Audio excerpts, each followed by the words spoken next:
দেখেন ইট খোলা থেকে ইট কিভাবে পোড়ানো হয়, দেখেন এদিকে কাছে এই যে এইগুলো কি কয়লা, কয়লা তার সাথে মিশানো হয়েছে মানে কাঠের গুঁড়া। এই কয়লা আর কাঠের গুঁড়া দিয়া এখানটা দিয়া পরে ইট জ্বালায়। বাপরে। এখন আমি কি করতে পারি? আমার এখন জাতিগুলি এখন এমনিতে হাতে গেছে এই সপ্তাহ মাঝে মাঝে খোলে 1 সপ্তাহে 5,000 টাকা নিয়ে ওই 20,000 ওই 5,000 25,000 ভরালাম। ফোনে কথা বলতেছেন এবার কেমনে দাম ওই করতেছেন? 5,000 টাকা নিয়ে 500 টাকা ওই 45 টাকা বাড়ি গেলাম। ওই যদি 500 এই এই জায়গার যে একটা হিট বলা যায়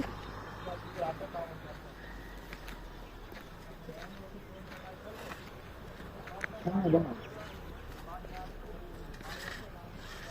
দেখেন যে ইট খোলা থেকে কিভাবে ইট বের করে নেওয়া হবে।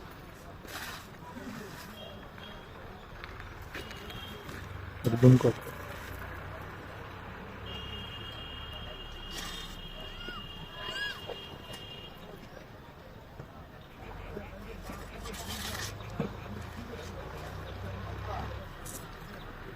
এই যে কাঠ